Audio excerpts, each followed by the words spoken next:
And this morning, we are starting to see all of the damage after Florida was hit by Hurricane Helene. The sun is up in Tallahassee.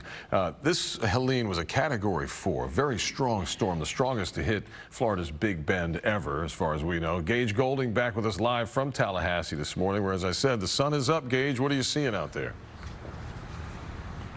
Yeah, we're starting to see some of the damage. I would want to start with this. Tallahassee was really spared the worst of it. The strongest gust that we had here, according to the National Weather Service in Tallahassee, was 67 miles an hour. So compared to what they saw along the coast, which is about almost an hour away, we're talking about two totally different stories. But there is some damage. Take a look at this.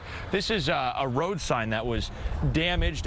Somehow, Helene ripping the sign open. And take a look at this down here. I actually found this sitting in the middle of the road, actually, Appalachia Parkway here at the intersection of Monroe, and we're right at the state capitol. We're going to put this down, and hopefully road crews can get to that. But this is the historic state capitol over here. You can see they were doing some sort of construction work.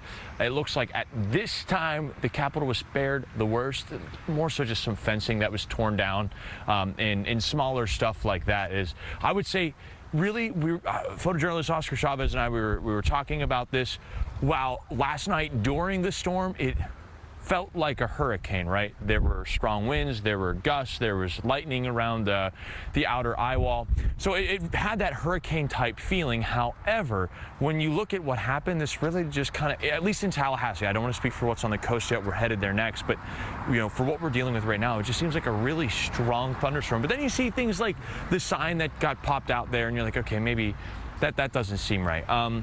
But talking about the mobilization of what we've seen so far, even just, it's still early this morning on the East Coast, a lot of power crews, emergency responders, sheriff's deputies, police officers, we're seeing them all start to move around. They have a lot of work to do here in Leon County, where Tallahassee is.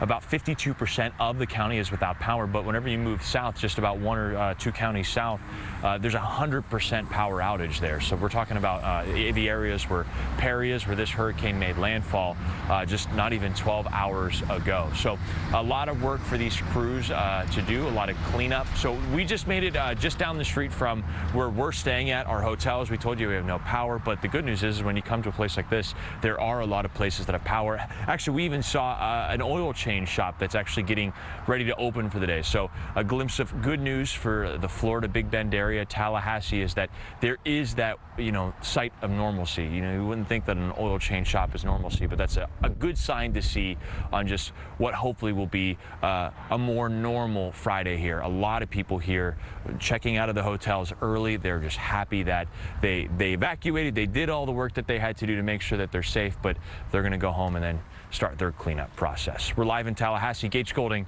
KPRC-2 News. Yeah, it might be